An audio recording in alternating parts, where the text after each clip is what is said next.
Boa noite a todos.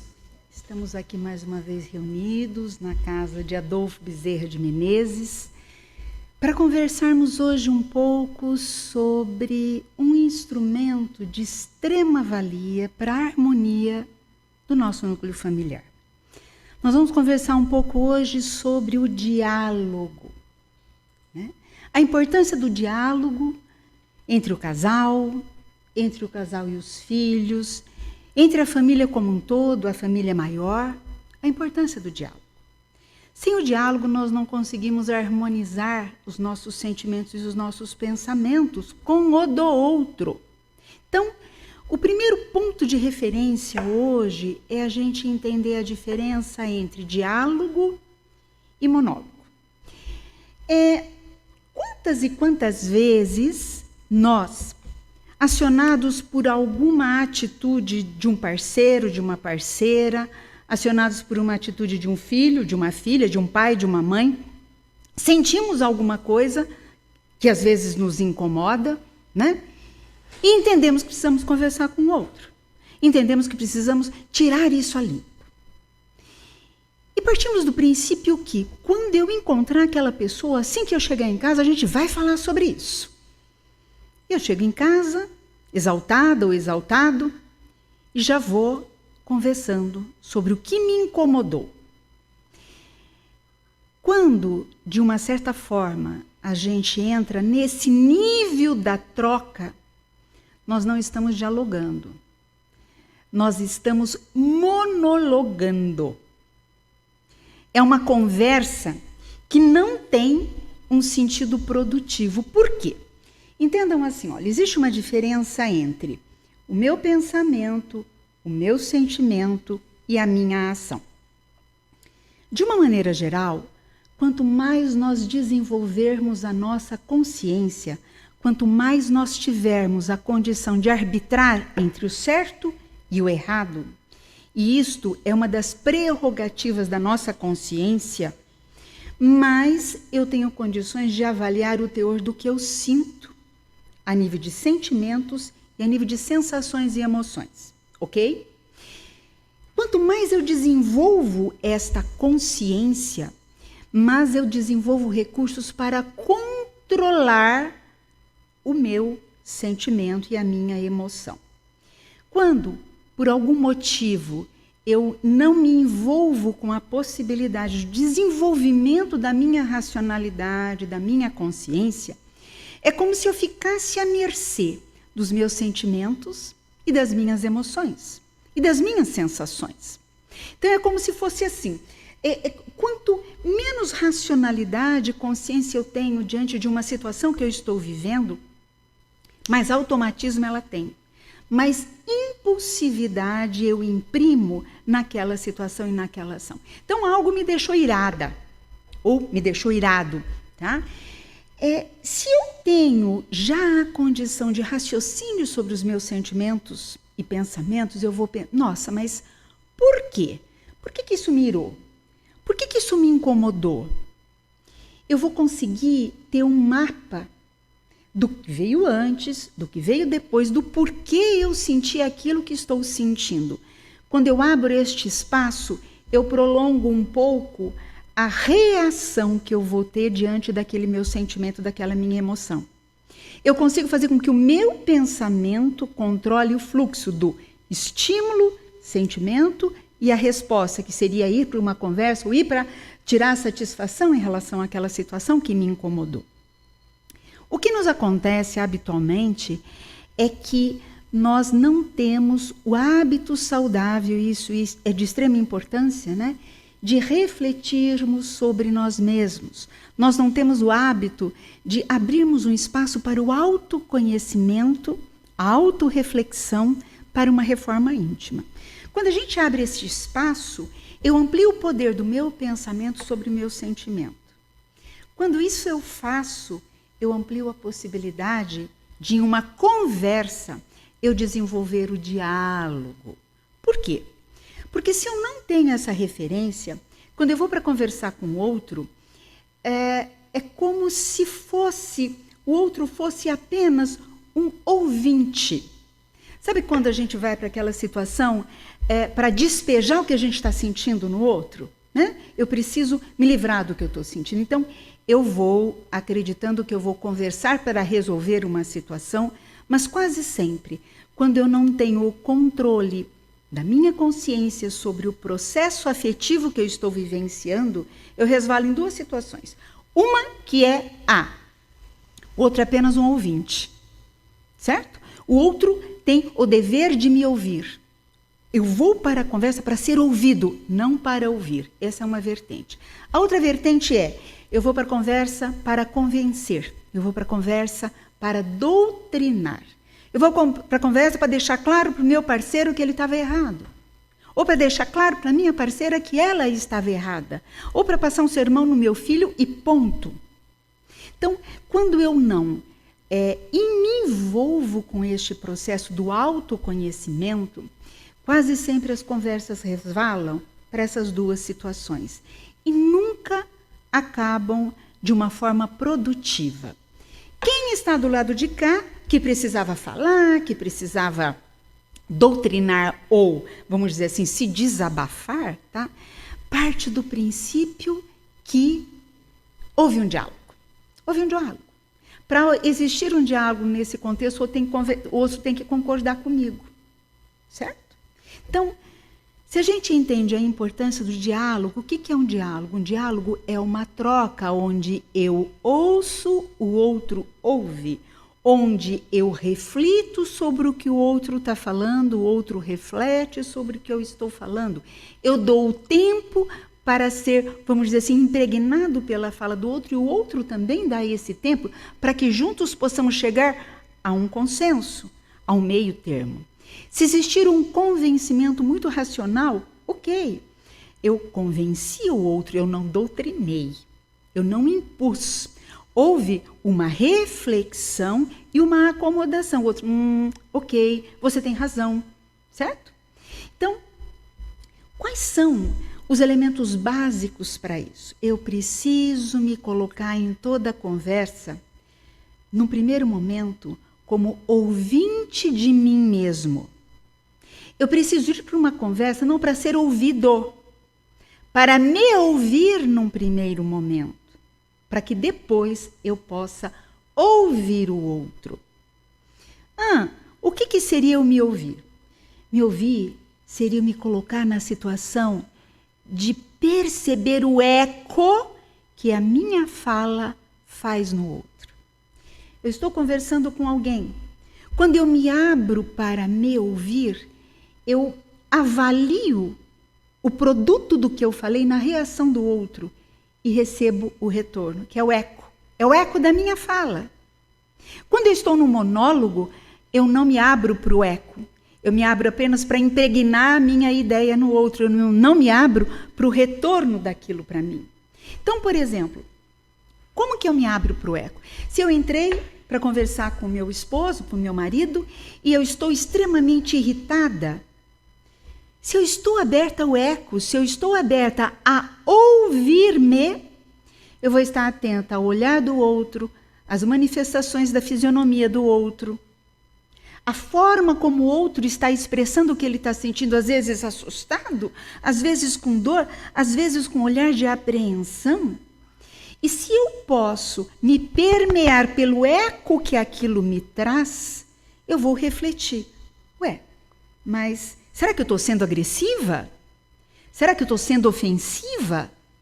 Isso é o me escutar. Eu me escuto quando eu abro espaço para ser permeado pelo eco que a minha fala ocasiona no outro.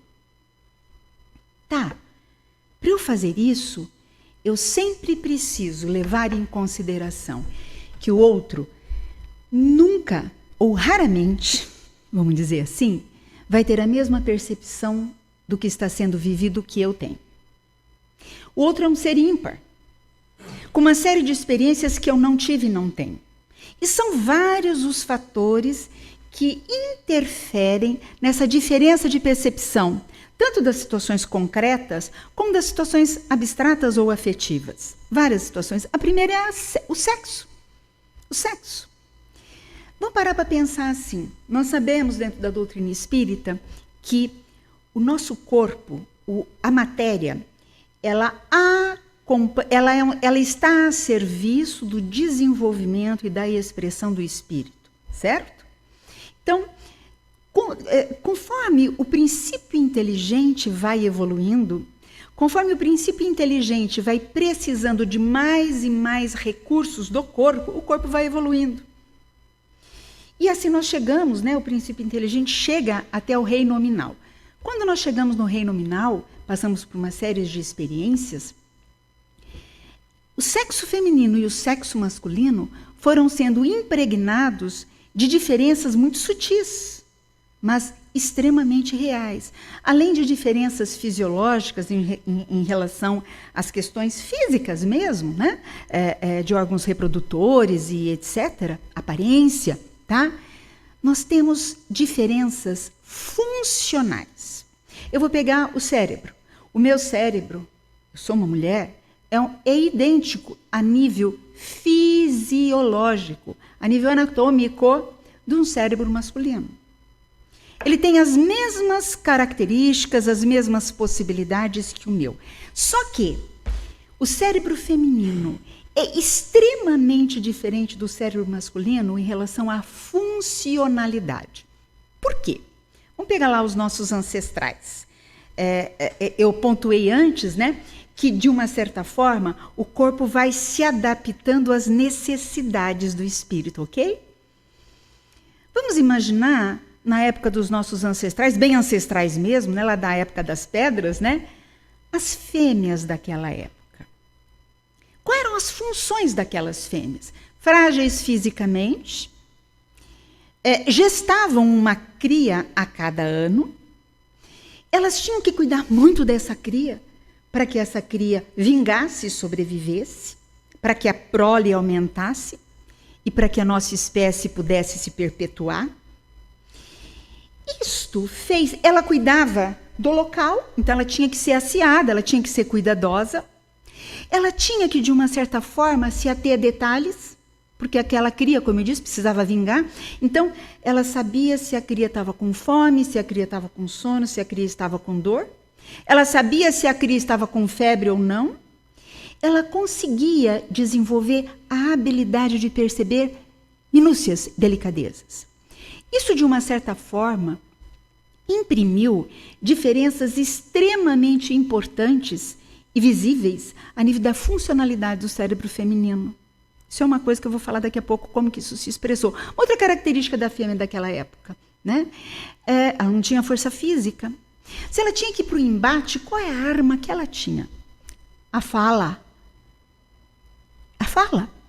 E ela desenvolveu a linguagem, muitas vezes por convencimento, né? Levantando probabilidades, a sedução. Eram as armas que a fêmea daquela época tinha para se manter, vamos dizer assim, muitas vezes com a sua integridade física até. E o homem daquela época?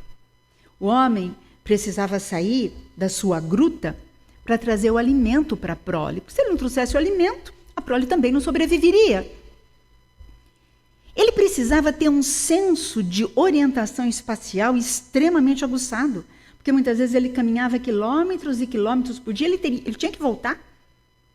Ele tinha que ter uma racionalidade muito presente, um senso de praticidade muito grande, porque se ele ficasse pensando diante de uma presa, eu ataco ou ele me ataca? Se eu ataco, como é que eu vou atacar? Era uma questão de instantes para ele se transformar de um predador na presa. Né? Então, olha que interessante, né? Essas características foram imprimindo uma funcionalidade completamente diferente aos cérebros. Hoje, por exemplo, se você pegar o cérebro de uma mulher e ela for avaliada em um PET scan, e ela for apresentada a ela situações que envolvam a intuição e a sensibilidade, a área cerebral dela relacionada a isso acende um monte. A área cerebral do homem, isso aqui. A nível de funcionalidade. Por quê? Porque essa fêmea, desde aquela época, desenvolveu a habilidade intuitiva. Ela tinha que ser intuitiva. Nossa, o que é isso? O que está acontecendo? Tá? A mulher, ela é capaz de se ater a mais detalhes. O homem não. O homem é mais prático, mais... Né? Se você for avaliar, por exemplo, a questão da orientação espacial, né? Ou da questão da praticidade de uma mulher, a área cerebral é isso aqui, a do homem é isso aqui, que é acesa na mesma questão da funcionalidade. Então é muito normal que uma mulher, por exemplo, possa colocar um carro na garagem e ralar a lateral inteira sem perceber, né? Mas ela é capaz de perceber um fiozinho desse tamanho, de cor diferente, na lateral da camisa do marido. O que é isso? O que é isso? Tá? Da mesma forma que o homem não se atém a detalhes, mas se atém ao grande. Eu digo para o meu marido, né, os homens vieram com GPS na cabeça. Né? Eu que se me fala assim, direita ou esquerda? Eu tenho que fazer assim, ó, porque eu sou da época que a gente escrevia muito, e tem um carocinho aqui, né? Direita ou esquerda? Você tem que pensar para a direita. Né? O homem é completamente diferente. Tá? O homem não tem a mesma habilidade com as palavras, com a sedução que eu digo não é questão sexual, tá? É a sedução de você poder ter argumentação, de você, né? A mulher é mais prolixa, o homem é mais direto e reto. E olha que interessante. Alcione, mas isso tem sentido ainda hoje? Não teria. Mas o nosso cérebro não se alterou. O nosso corpo é o mesmo dos nossos ancestrais.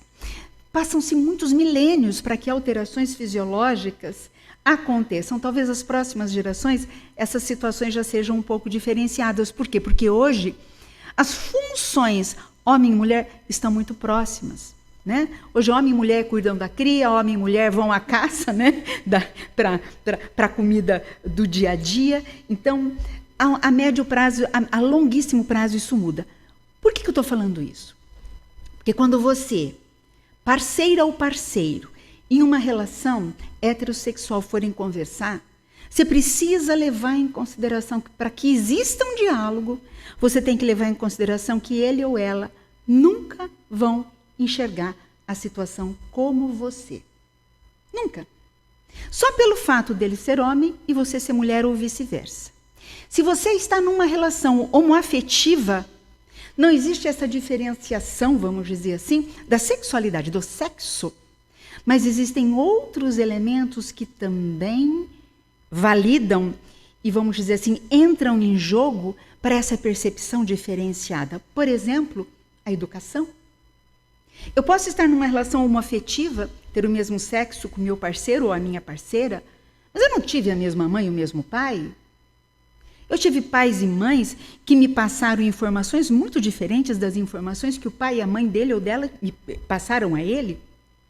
Então, a percepção é diferenciada. Eu posso ter vindo de uma família extremamente agressiva, que se falava alto. Eu sempre dou o exemplo assim, né? De uma Nicê e um italiano, quando se conhecem. Né? Você imagina o susto quando eles vão trocar de família. Né? Ela vai conhecer a família italianada no domingo da macarronada com a mama, e depois ele vai conhecer a Bachan, né? Num almoço de domingo. O choque cultural, educacional, é grande. Então, o que é preciso? Se existir um monólogo, eu vou partir do princípio, gente, que grupo mal educado, aquele tio gritando com a tia, o meu parceiro vai ter que falar, calma, bem, não era briga não, eles estavam conversando, isso é normal. Quando ele for lá visitar a família da Bachan, né, e todo mundo assim muito formal, muito, né, e talvez ele saia de lá com a sensação de ter sido rejeitado, de não, papai te adorou, ele fez assim, não fez assado, né? A cabecinha veio para cá e não para lá. É preciso que exista a disponibilidade desta aproximação. Então, ok, as questões sexuais alteram a percepção. As questões familiares, culturais, educacionais, socioeconômicas alteram a percepção. As questões religiosas também alteram a percepção. Eu posso vir de um contexto religioso onde determinada situação é pecado, eu acho aquilo um horror, me sinto muito mal diante daquela situação. E o meu parceiro ou a minha parceira vir de um outro contexto religioso, onde tudo é visto com mais naturalidade, com mais normalidade. Se essa dupla não se permitir se permearem com o eco que um faz no outro, como que vai existir o diálogo? Vai existir um monólogo duplo, né? Eu monólogo, o outro monóloga, o que vem e volta, eu não me permeio daquilo e eu não consigo chegar a consensos. Agora, se a gente for um pouco além e falarmos dos outros membros da família, né? Existem outras situações que também determinam essa diferenciação. Por exemplo, se eu como mãe for conversar com o meu filho de 5 anos de idade, será que eu posso conversar com ele sobre um problema como eu conversaria com um adulto? Eu tenho que levar em consideração que o mundo dele é outro, que ele ainda vive num mundo de muitos simbolismos, que ele ainda vive num mundo extremamente aprisionado afetivamente ao meu olhar. O como eu vou me dirigir a ele, se eu posso chegar para um adulto de uma forma mais, talvez, mais intensa. Se eu chegar para a criança, o peso afetivo do meu olhar sobre ela é completamente diferente do peso afetivo do meu olhar sobre um adulto. Porque o adulto já se estruturou enquanto noção de eu, de valor. Uma criança não. Então, eu preciso tomar determinados cuidados quando eu vou dialogar com uma criança que eu não preciso tomar quando eu vou dialogar com um adulto. E com um filho adolescente? Em plena vivência de alterações hormonais, em plena vivência de questionamento de tudo que você colocou até então dentro daquele contexto, questionamento de religião, questionamento de sexualidade, questionamento do que é certo, do que é errado, questionamento de tudo. Tá? Eu posso chegar para um adolescente e acreditar que eu vou ter um diálogo impondo coisas? Vai ser um monólogo.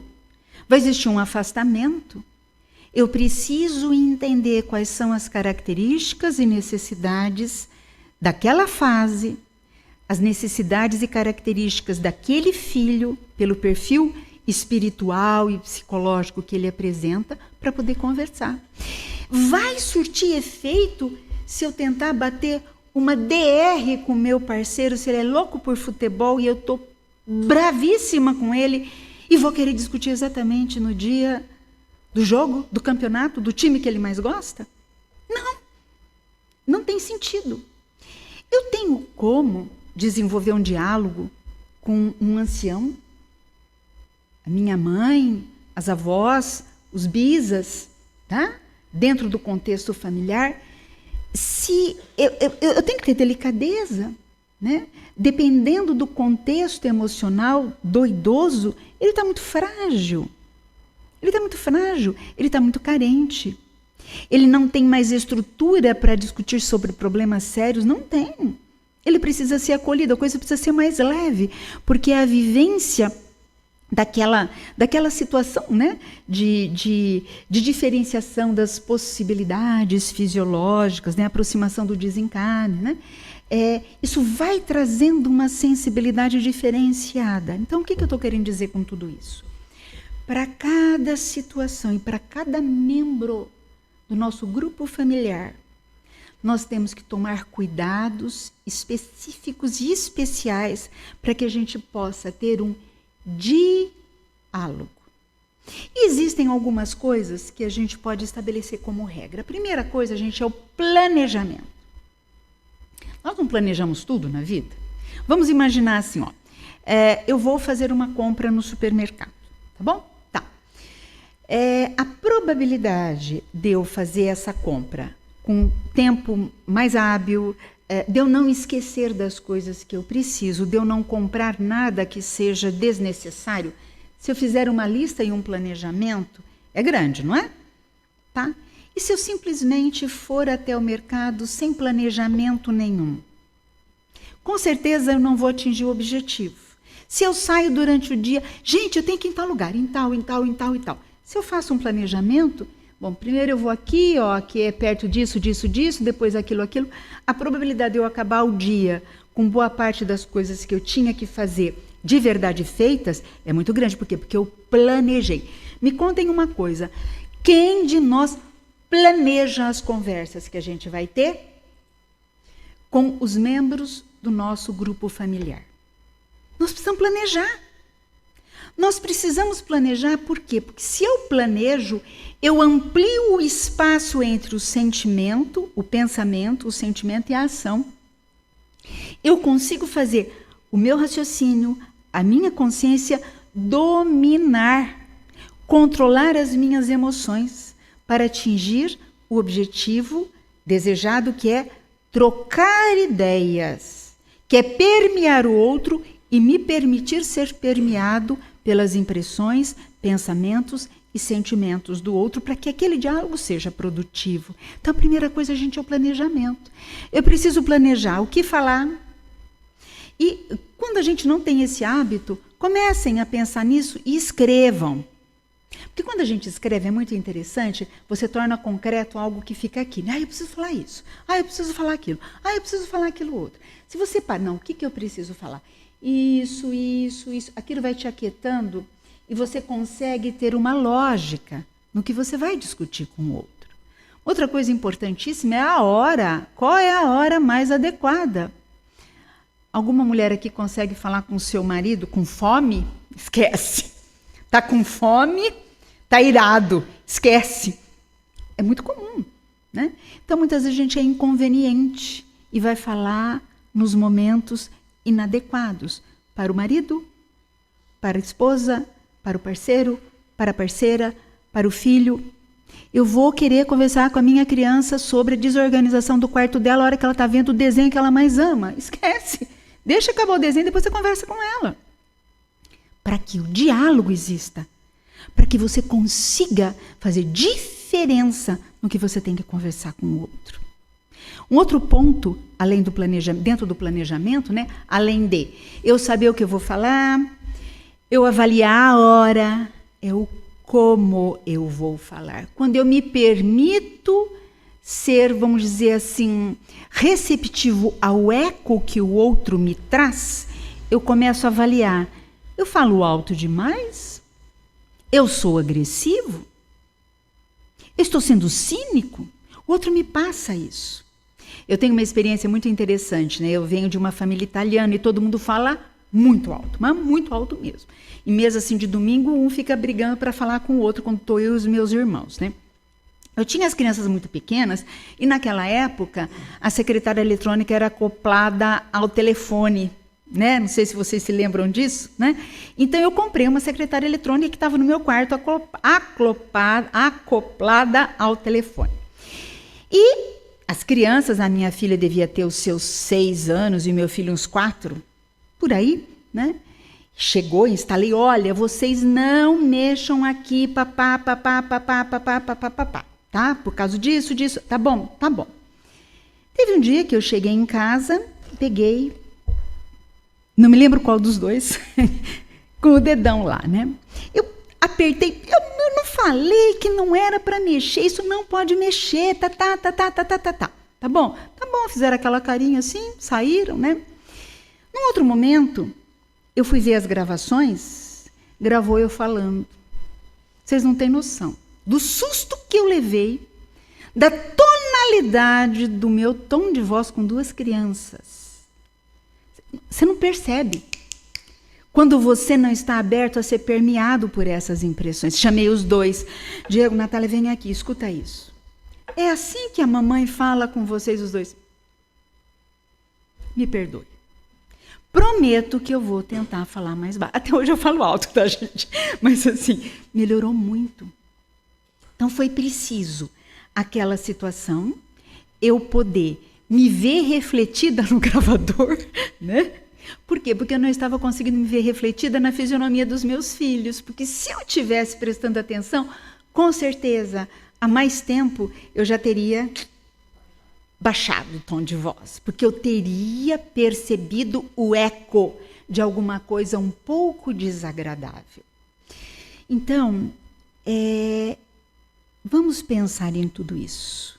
Vamos pensar se eu me coloco na conversa com o outro numa condição de ouvir e ser ouvido, de me ouvir e de ouvir o outro. Se eu tenho condições de avaliar o que está acontecendo, que a coisa não flui, tudo que vocês têm dentro de uma relação familiar que se repete constantemente, é porque talvez vocês não estejam tendo a habilidade em dialogar, fechar a situação. Porque quando a gente consegue isso com habilidade, aquilo de uma certa forma se assenta, a gente vai para uma outra etapa. Os problemas, eles sempre vão existir, certo? A gente sempre vai ter problemas para resolver. Sem isso a gente não evoluiria, né? Mas os problemas não podem ser os mesmos sempre. Se eles estão sendo os mesmos sempre, algo está errado com a sua forma de dialogar. Algo está errado com a forma que a família está se comunicando. E nós não podemos deixar de esquecer deixar de lembrar, aliás, né? Que nós temos testemunhas invisíveis em todas as nossas trocas afetivas dentro do lar e fora dele também, né? E quando, de alguma forma, é muito importante a harmonização para que aquelas almas se reequilibrem, um dos instrumentos que os nossos amigos menos felizes se utilizam são os desentendimentos nas conversas. Aí quase sempre a gente sai com a sensação de que não é amado, de que não é querido, de que não é entendido, de que o outro é grotesco, de que o outro é rígido demais, tá? E a gente não se permite alterações nessa forma de conversar. Então, vamos entender que quando a gente consegue cristianizar as nossas trocas, a gente amplia as possibilidades do diálogo. Então, queridos, pensem com carinho nessa reflexão da noite de hoje, né? Como estamos trabalhando para o aprimoramento ou não dos nossos diálogos nas mais variadas situações, ok? Que Jesus nos envolva e que possamos, à medida do possível, nos aproximarmos da serenidade que o nosso mestre tinha ao dialogar com todos, da serenidade que o nosso mestre tinha na aceitação e compreensão de todas as diferenças. É muito complicado, muito difícil, porque temos muito que caminhar para um dia nos aproximarmos um pouquinho do exemplo que ele foi. Mas à medida do possível, vamos tentar, no dia a dia, usá-lo como modelo. Que Jesus nos abençoe.